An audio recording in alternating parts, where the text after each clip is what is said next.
A came into the world as a seemingly worthless appraiser, a fate that condemned him to a life filled with relentless misery. Struggling to scrape by, he can hardly support himself and endures constant mistreatment from those around him. Now standing on the brink of death, he makes the fateful decision to end it all and put an end to his suffering. A few hours earlier, A was at a party with the mage Jeline and the swordsman Zoid. He's currently up against a giant rat and manages to slash it, but it's not enough to take the rat down. He yells for Jeline to hurry up with her spell, and once she's finally done, she fires it at the rat, killing it in a single blow. With their battle now over, Zoid and Jeline start exchanging praise for a job well done. However, their tone shifts drastically when addressing the appraiser accompanying them. Zoid shouts at A to get on with his work, but the burden of the heavy baggage he's hauling, along with the sting of their insults, slows him down. Overwhelmed, A stumbles and falls face first onto the ground. He's clearly being mistreated, but even so, he has no choice but to get up and obediently do his job as a low-common appraiser. A's life is far from glamorous. At birth, all the people in this world are granted jobs by the goddess of light and skills by the goddess of darkness. By honing these skills, one can gain a multitude of abilities and powers. However, jobs are passed down genetically, so they can never be changed. Jobs are categorized into tiers: rare class, high common, and low common. As you might guess, low common is essentially bronze tier garbage, leaving most individuals with this class destined to be peasants or merchants. A's parents once ran a modest appraisal shop to provide for the family, but they tragically passed away when A was just a child. Left to survive on his own, he eventually found himself reduced to being an unappreciated pack mule for Jeline and Zoid. Even though he hates working for them, he's got no choice. He uses his appraisal skill on the rat they killed and finds out that it's an F-rank rat, so it's pretty much worthless. However, its tooth is D rank, so it's valuable enough for A to pick up. He tries to pry the rat's mouth open so he can remove the tooth, but the jaw isn't budging. This is going to take a while. Zoid and Jeline are growing increasingly impatient as A takes longer than they'd like. When A asks them to lend a hand to help pry the rat's mouth open more quickly, Zoid is immediately insulted by the mere suggestion. He hurls a rocket at A, declaring him worthless. Filled with anger, A shoots a furious glare at Zoid, but sadly he lacks the strength to act on it. Zoid responds by kicking A across the ground, leaving him no choice but to apologize and plead for forgiveness. Zoid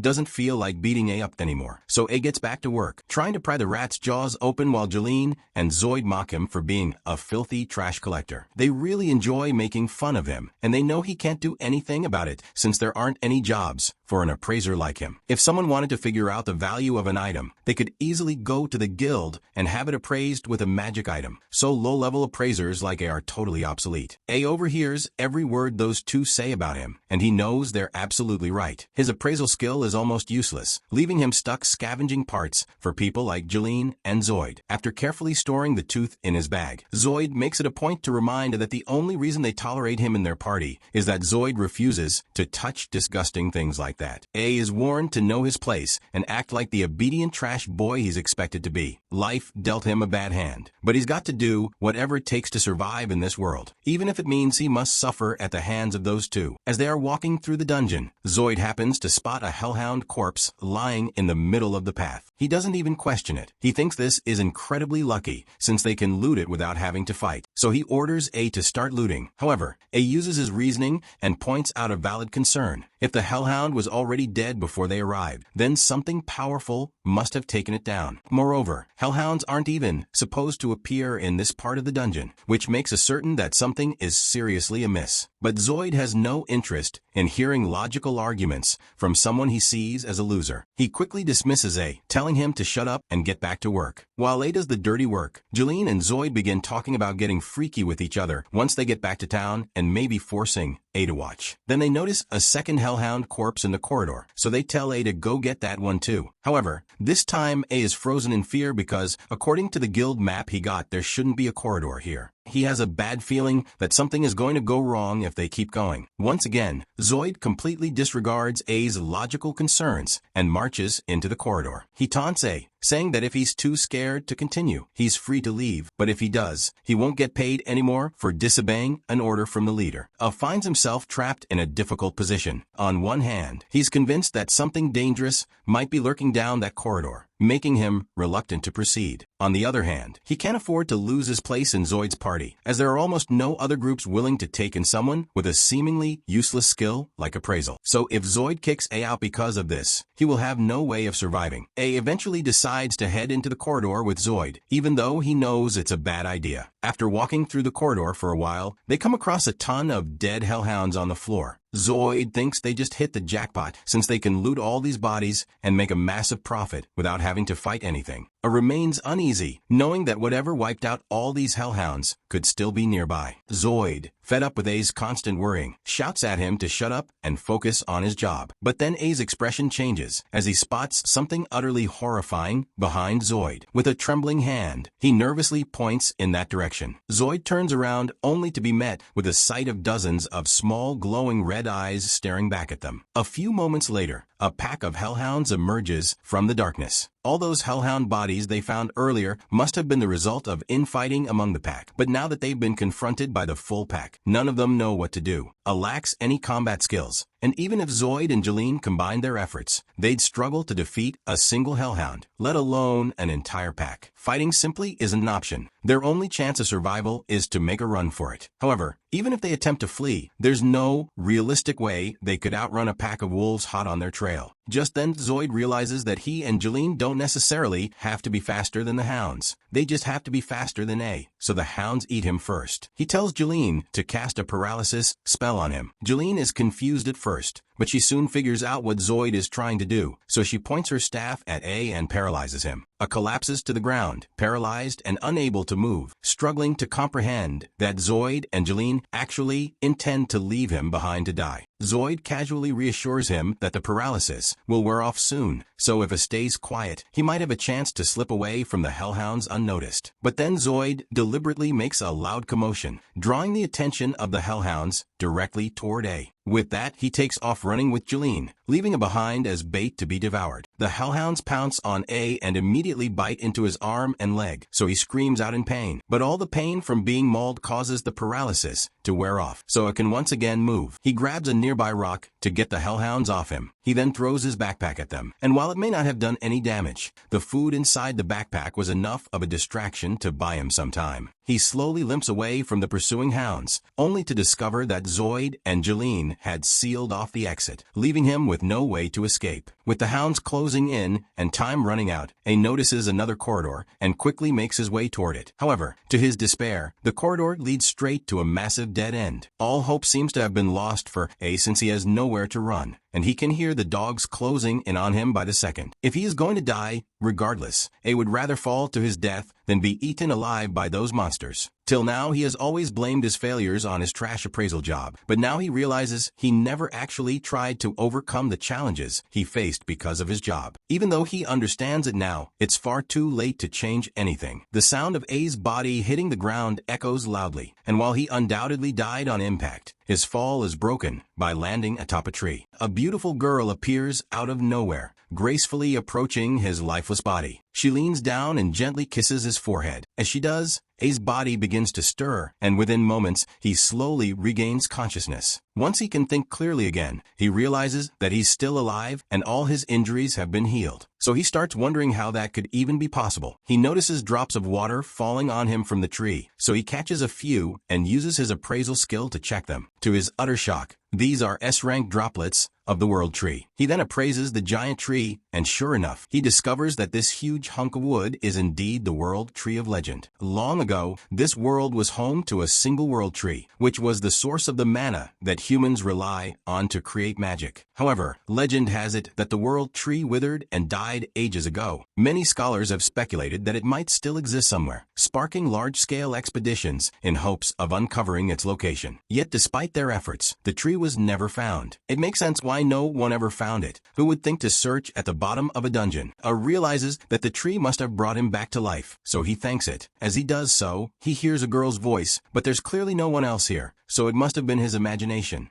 Moving forward, A feels relieved to have survived the fall, and this area seems relatively safe since there don't appear to be any monsters around. However, he knows he needs to figure out a way to get back to the surface. It's clear that Zoid and Jolene have no intention of calling for help to rescue him. On top of that, there's no food here, meaning he'll starve if he doesn't find a way to return home soon. Soon he heads for the exit, but before he leaves, he once again thanks the tree for saving him. This place obviously isn't on the guild map, so A has no idea what to expect from this place. The enemies here are bound to be stronger than those hellhounds that nearly killed him, so he's scared, but he has no choice but to go. He's finished making excuses for himself and is determined to do whatever it takes to survive, no matter how difficult it may be. A ventures out into the dungeon, but to his surprise, he's been walking for quite some time without encountering a single monster. He feels a sense of relief, as this means he won't have to face any battles for now. But suddenly, A feels a gust of wind near his face, and in the next moment, his ear is on the floor. He screams out in pain and tries reaching for his severed ear, but in the process, 2 of his fingers get cut off. The one behind A's suffering is this S-rank gremlin, and A is starting to really panic, since even those hellhounds were only B rank. He stands no chance against this thing. The gremlin starts slashing at A, moving far too quickly for him to even react. His only option is to run for his life. However, as he tries to escape, the gremlin lifts its scythe, aiming to pierce him through the chest. But just before it can strike, it suddenly freezes in place, paralyzed by the presence of something even more terrifying that has just appeared. The gremlin gets squished to death by a massive death bear. If A didn't stand a chance against the gremlin, then he most certainly isn't surviving the death bear. The bear slashes A's face with its claws, destroying one of his eyes in the process. While A is trying to crawl away, it picks him up and begins squeezing until blood gushes out of his mouth. The death bear is moments away from devouring A, but at the very last second, it's decapitated by a grumpy woman. She grumbles about how much she despises saving humans, but that other girl wouldn't stop pleading with her to intervene, leaving her with little choice. Once again, A is stunned to realize his wounds have been healed. As he sits up, he notices the same girl from before sitting across from him. A is still trying to process what he's looking at when a woman suddenly appears behind him, insisting that he show proper gratitude and drink the tea the girl prepared for him. A is confused at first since he doesn't see any tea, but then he notices Yuri, the girl, holding out a cup she made specifically for him. Though hesitant to drink tea that might secretly contain something unpleasant, Ursula doesn't give him much of a choice and forces it down his throat. To his surprise, the tea tastes amazing, and he tells Yuri so, which makes her incredibly happy. I can't help but think she looks adorable when she's pleased, but Ursula immediately warns him that if he has even a single inappropriate thought about Yuri, she'll erase him from existence. A gets the point loud and clear. Moving on, A asks if it was the 2 of them who saved him from the death bear. Ursula replies that she had no interest in rescuing a smelly human like him, but Yuri wouldn't stop pleading with her to save him, so she had no other option. A thanks Yuri for her concern, which makes her a bit embarrassed. In response, Ursula dropkicks him in the face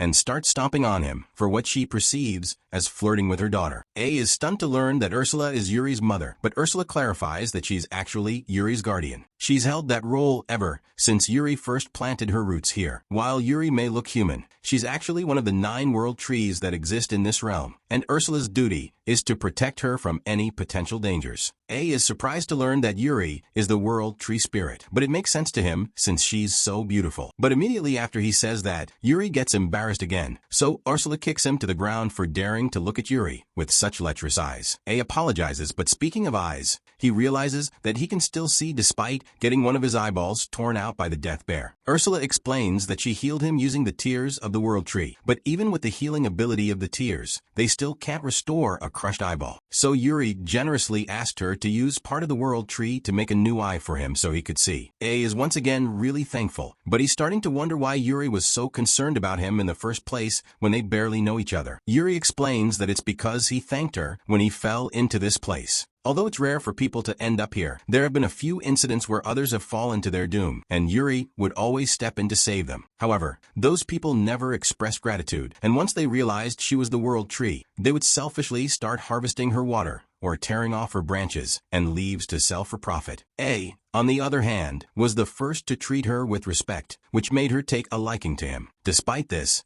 A doesn't belong here, and Ursula firmly tells him to leave immediately. Yuri pleads with Ursula not to send A away, pointing out that he'll likely die if he returns to the dungeon. But Ursula dismisses her concerns and says she doesn't care what happens to him. Yuri does care, though, so she pleads with Ursula to at least find a way to guarantee that A can make it home safe and sound. However, there really isn't much Ursula can do to help him since, as the World Tree's guardian, she isn't allowed to get too far from the tree. So escorting A to the surface isn't really an option, and teleportation magic doesn't work in this dungeon, so she can't use that either. Yuri is devastated that there's no way to keep A alive, so she breaks down in tears. But Ursula can't stand to see her cry, so she comes up with an alternative to make sure A makes it home safely. She turns to him and yells that she will personally train him until he is strong enough to make it out of here on his own. Yuri thanks Ursula for agreeing to help, and A is even more thankful since he had thought he was going to die here for sure. He hugs both Ursula and Yuri, but Ursula isn't fond of this display of affection. She quickly pulls him away and warns him that he's about to undergo brutal training under one of the world's greatest sages. She makes it clear that he needs to take this seriously because she won't tolerate any laziness. A assures her that he'll give it his all, but as Ursula leads him outside to begin his training, he starts to worry that she might expect him to fight monsters all by himself. His fears are confirmed when Ursula informs him that indeed she plans for him to face monsters alone since it's the fastest way for him to learn. To start, she points to a gremlin off in the distance and tells A to fight it, but A struggles to spot anything in the direction she's pointing. Ursula reminds him that his eye has been replaced with a piece of the World Tree, so he should try making use of it a little. But even with his tree spirit eye, A still can't see anything. Ursula tells him he just lacks the awareness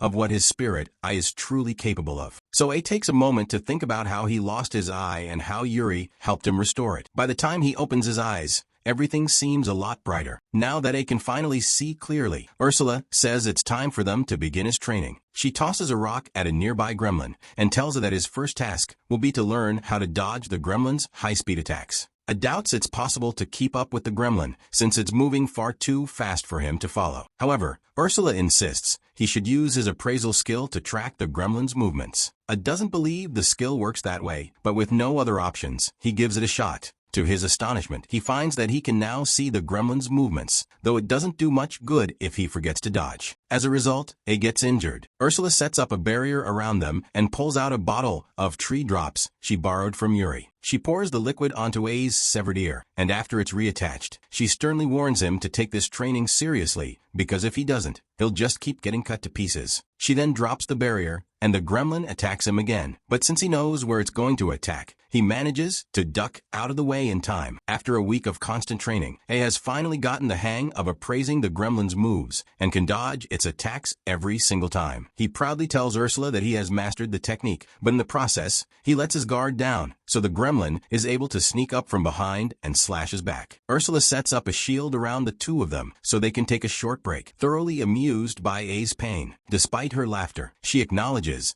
that he did a good job dodging and declares that he has passed the first test. Moving on to the next lesson, she informs him that his task now is to defeat the gremlin. Although A is willing to try, he points out that without a combat job, it's impossible for him to kill an S-rank monster. Ursula anticipated this concern and explains that while it would indeed be impossible if he were fighting barehanded, he doesn't have to. She reveals that she made a special sword just for him. Ursula didn't want to make this for him, but Yuri went through all the trouble of snapping off one of her branches because she wanted to help him. A is deeply touched that Yuri would put herself through such pain just to help him, so he is really grateful and swears to make good use of it. Ursula undoes the barrier and leaves A to face the gremlin, but when he tries to strike at it, the gremlin easily dodges him. Ursula jokes that he's never going to hit the gremlin if he swings so slowly, and A is aware of that. So he decides to predict the gremlin's path and attack it when it gets close to him. However, when he tries to do that, the gremlin just jumps over him because it's not stupid. If it sees it try to attack, it's obviously going to dodge. A realizes he needs a different approach. Instead of merely appraising the gremlin's movements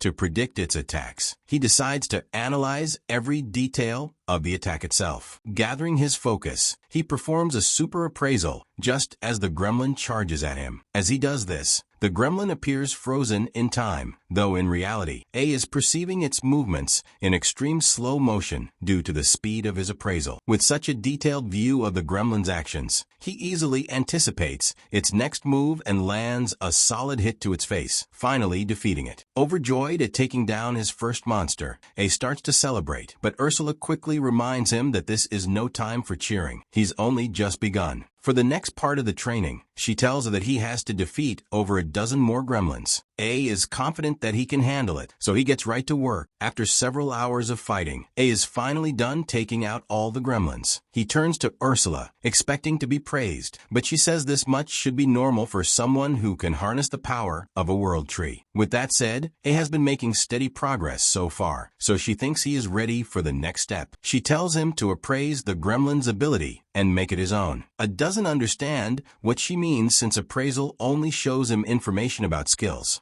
Ursula explains that humans can acquire skills through repeated practice, but with his spirit eye, A has a unique advantage. Not only can he view the details of a skill, but he can also absorb the experience tied to it, allowing him to learn a skill instantly. Curious, A decides to give it a shot and appraises the gremlin's abilities. Suddenly, a massive wave of information floods his mind, causing an intense headache that forces him to his knees. After the pain finally subsides, he realizes he has successfully acquired the gremlin's high-speed movement skill. Still in disbelief that he learned a skill so quickly, A decides to test it out and takes off sprinting down the dungeon corridor. A is amazed by how fast he's moving since he's way quicker than he used to be. But there's just one problem. His body isn't used to running at this speed. After a few seconds, every muscle fiber in his body is torn to pieces. Ursula catches up to him and pours some of the teardrops to heal A's broken body. If his body can't handle all that force right now, then he's just going to have to keep practicing until he eventually adapts.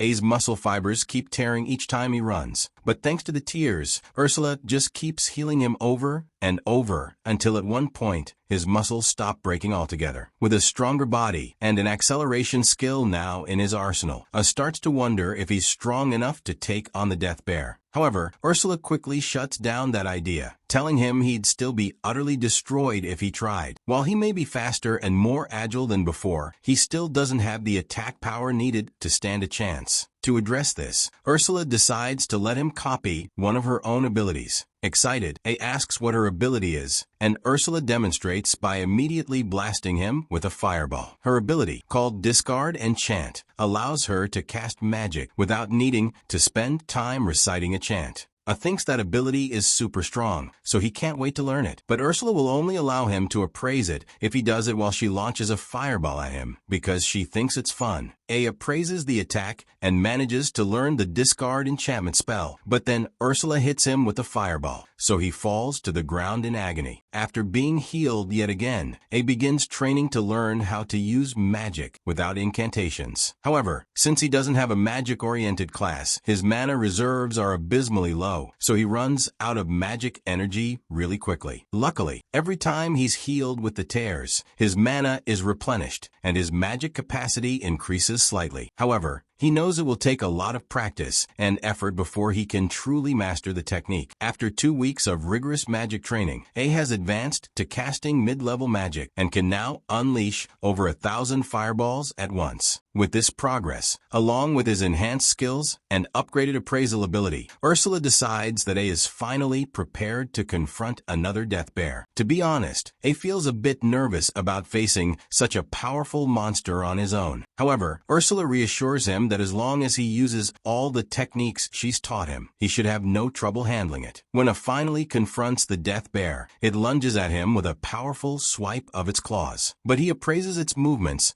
before the bear's attack can connect and counters with a point-blank wingcutter spell. The spell inflicts significant damage, though it isn't enough to finish the bear off. Without hesitation, A begins unleashing a barrage of fireballs, continuing his assault until the bear collapses and dies. The fight turns out to be far easier than A had expected, and he begins to wonder if the bear was always this weak. In truth, it's simply because A has grown incredibly strong.